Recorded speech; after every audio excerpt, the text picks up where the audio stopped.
Suheldev Bharatiya Samaj party के सदर ओम प्रकाश राजभर ने मुतनाज़ा बयान दिया है। ओम प्रकाश राजभर ने कहा कि अगर मोहम्मद अली जिन्नाह को मुल्क का पहला वजीर आजम बना दिया होता तो मुल्क की तकसीम नहीं होती।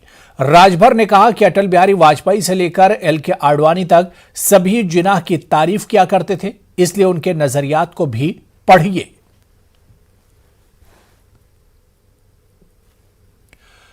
राजभर के मोहम्मद अली जिन्नाह वाले बयान पर मरकजी वजीर बराए अक़लियती उमूर मुख्तार अब्बास नकवी ने शदीद रद्द-ए-अमल का इजहार किया।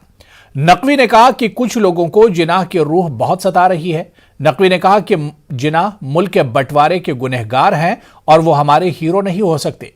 नकवी ने जिन्नाह को खलनायक बताया।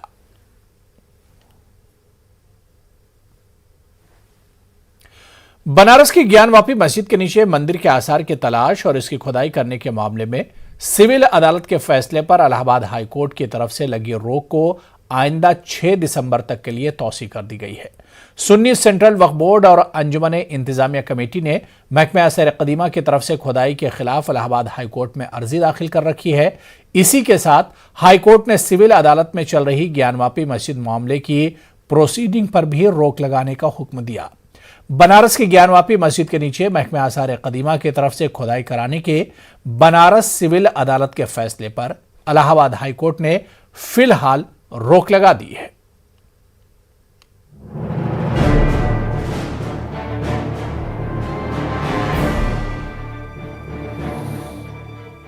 बनारस की विश्वेश्वरनाथ मंदिर कमेटी ने मकामी सिविल अदालत में एक अर्जी दाखिल की थी।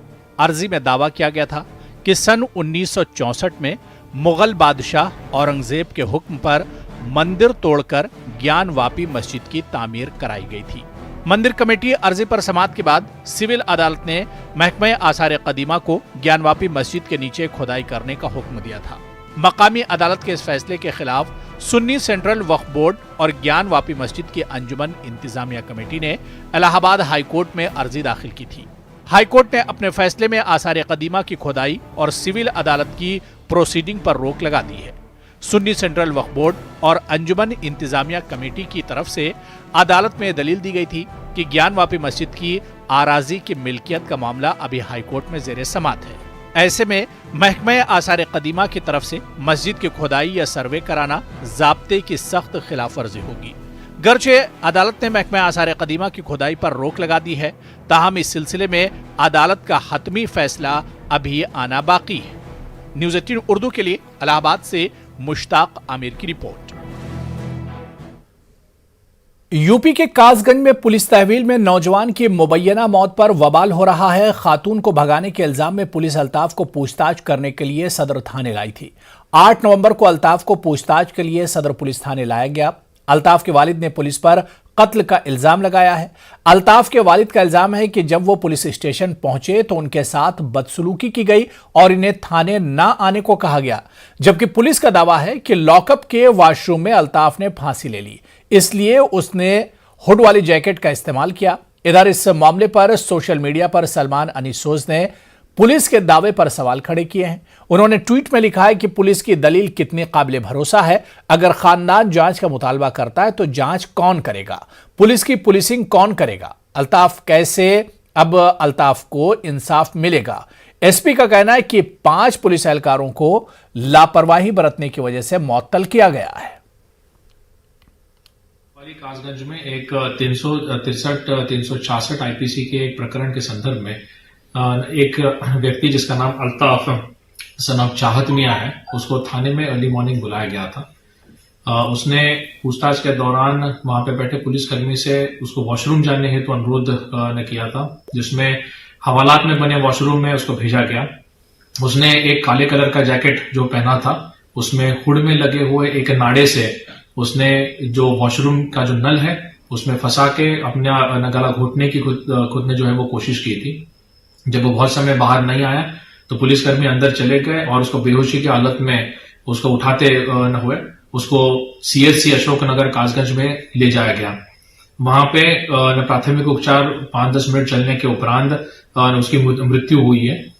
इस प्रकरण में पंचायतनामा भर के पोस्टमार्टम किया जाएगा।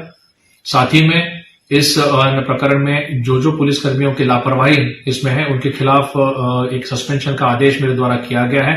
5 पुलिस कर्मियों को इसमें सस्पेंड किया गया है।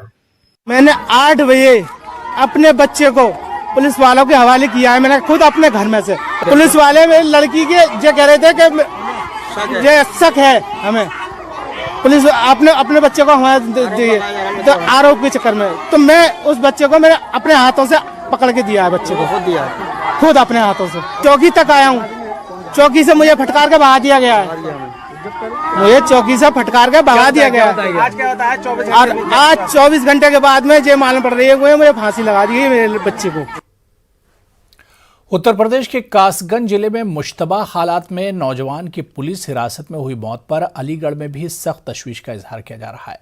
सियासी पार्टियों से वाबस्ता लीडरान और अलीगढ़ मुस्लिम यूनिवर्सिटी के तलबा ने पुलिस की कारकर्दगी पर सवालिया निशान लगाते हुए इसे कत्ल करार दिया है। परचम पार्टी के सूबाई सदर सैयद नाजिम अली, लोकदल यूथ के सूबाई सेक्रेटरी राजा भैया और मुस्लिम यूनिवर्सिटी के तलबा लीडर मोहम्मद आरिफ खान का कहना है कि उत्तर प्रदेश के अंदर पुलिस बेलगाम हो गई है।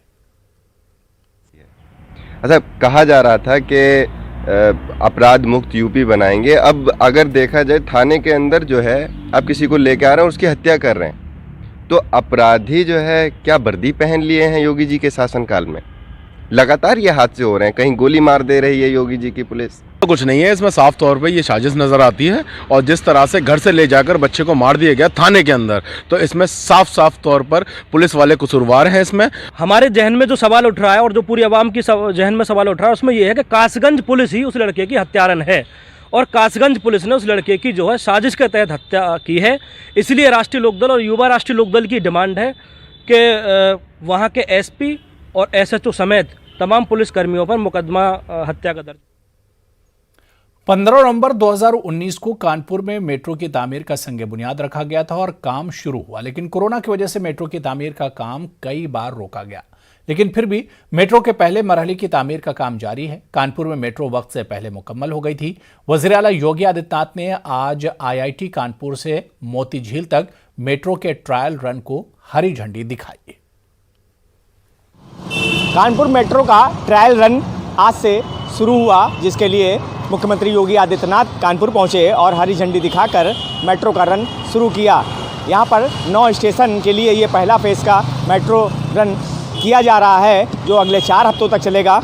यहां जो आज मोती झील पर ये मेट्रो स्टेशन बना हुआ है, मैं वहां पर मौजूद हूं। यहां तक आज ये मेट्रो का ट्रायल रन हुआ था। आप देख सकते हैं किस तरह से अभी भी तैयारियाँ चल रही हैं। अगले 4 हफ्ते तक जो है ये ट्रायल रन मेट्रो का अलग अलग स्टेशनों पर होगा। 9 स्टेशन तैयार किए गए हैं।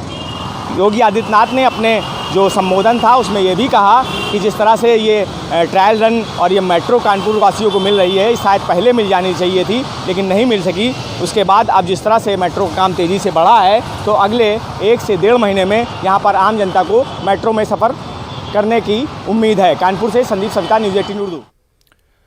तो वहीं कानपुर में जीका वायरस के केसेस में इजाफे के पेश नजर योगी आदित्यनाथ ने आज जब कानपुर का दौरा किया तो उन्होंने सबसे पहले ओहदेदारों के साथ मीटिंग की, जिसके बाद उन्होंने मुतासरा इलाकों का मुआयना किया। सीएम योगी ने मीडिया से बात करते हुए यकीन दहानी कराई कि जीका वायरस के हवाले से मजीद टीमें यहां आएंगी।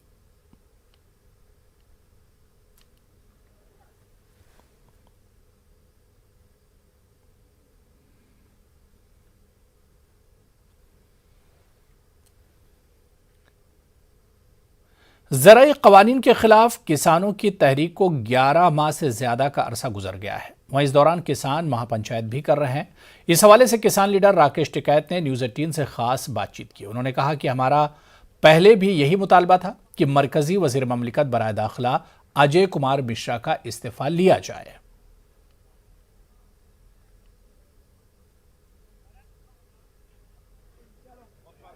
किसान नेता राकेश टिकैत हमारे साथ मौजूद हैं। संयुक्त किसान मोर्चा ने 22 से लेकर 29 तक कार्यक्रम भी अपना तय कर दिया। हम राकेश टिकैत जी से जानते हैं। राकेश जी, 22 से लेकर 29 तक संयुक्त किसान मोर्चा ने एक कार्यक्रम तय कर दिया है, क्या क्या रहने वाला है?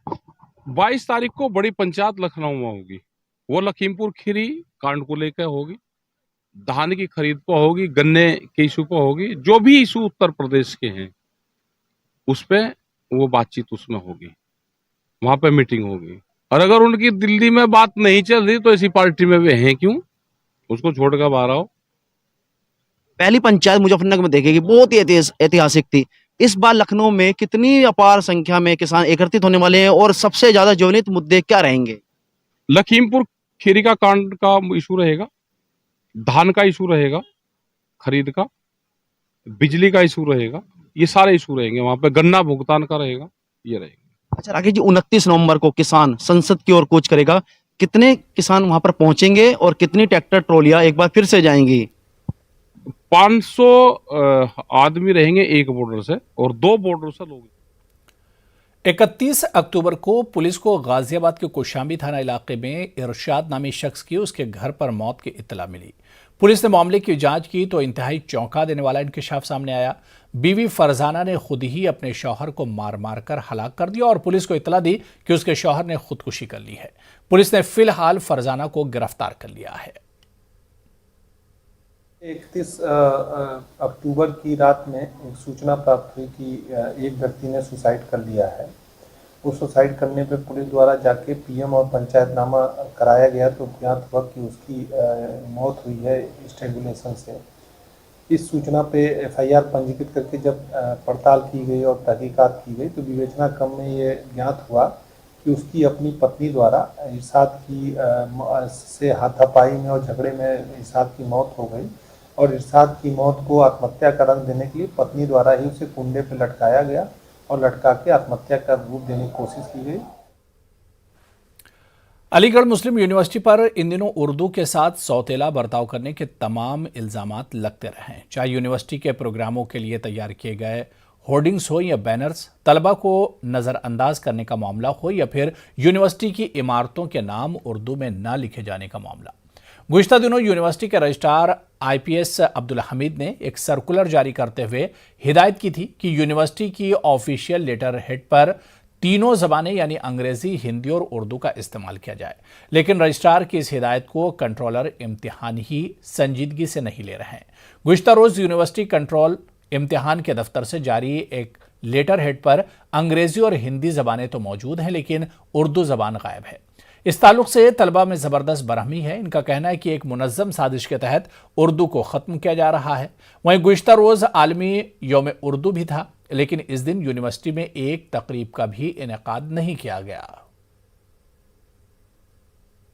दिन यौम उर्दू के दिन एमयू के एग्ज़ाम कंट्रोलर ने एक नोटिस जारी की जिस पर उर्दू रस्मुल ख़त का बिल्कुल भी एहतमाम नहीं किया गया। हालांकि कुछ दिनों ही पहले एमयू के रजिस्ट्रार ने एक नोटिस जारी की थी जिसमें मुतनब्बे किया था तमाम लोगों को कि वो उर्दू रस्मुल ख़त का बतौर ख़ास एहतमाम करे किसी भी जगह पर। देखिए, जिस तरीके से उर्दू को लेकर कई बार आवाज़ें उठाई गई हैं और जिस पर रजिस्ट्रार साहब ने एक बार नोटिस भी निकाला था कि जो है लेटर हेड्स पे और यूनिवर्सिटी के मोहरों पे और तमाम जगह पे यूनिवर्सिटी में उर्दू को जगह दी जाए, मगर उसके बाद भी उस नोटिस निकलने के बाद भी कई बार रजिस्ट्रार की तरफ से, कंट्रोलर की तरफ से, बहुत से लोगों की तरफ से नोटिस आए मगर उसमें उर्दू को जगह नहीं दी गई, ना मोहर में जगह दी गई, ना कहीं।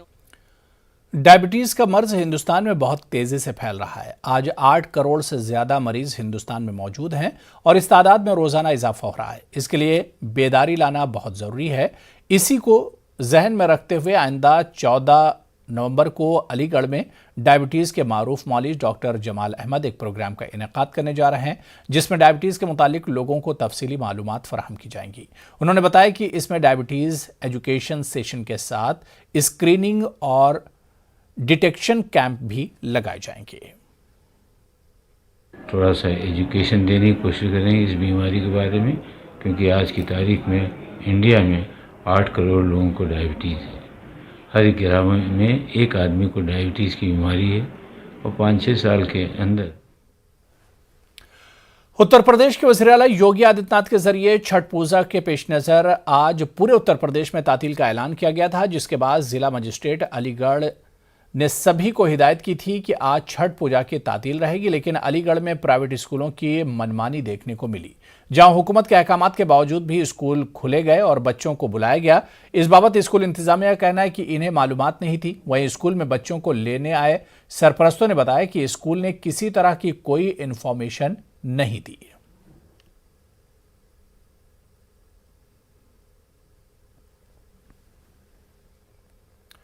उर्दू में तंज़ुमज़ा के अजीम शायर अकबर इलाहाबादी की वफ़ात के 100 बरस मुकम्मल होने पर इलाहाबाद में एक रोज़ा कौमी सेमिनार का इनेकाद किया गया। शहर के कदीम अदबी इदारे अंजुमन रूह अदब में मुनक़िद होने वाले इस सेमिनार में अकबर इलाहाबादी की शायरी और उनकी कौमी खिदमात का भरपूर जायज़ा लिया गया।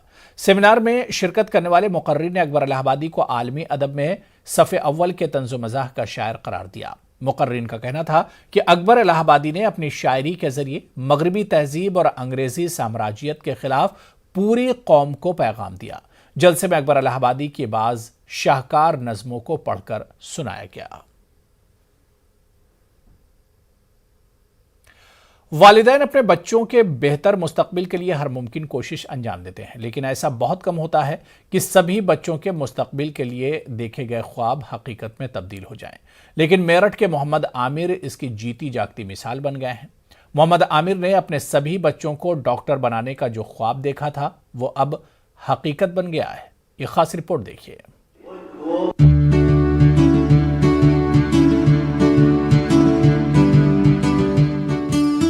मेरठ के शास्त्री नगर इलाके के रहने वाले मोहम्मद आमिर एक कारोबारी हैं, लेकिन तालीम की अहमियत को समझते हुए मोहम्मद आमिर ने न सिर्फ अपने चारों बच्चों को आला तालीम दिलाने का खुद से अहद किया, बल्कि इन सभी को डॉक्टर बनाने का भी ख्वाब देखा।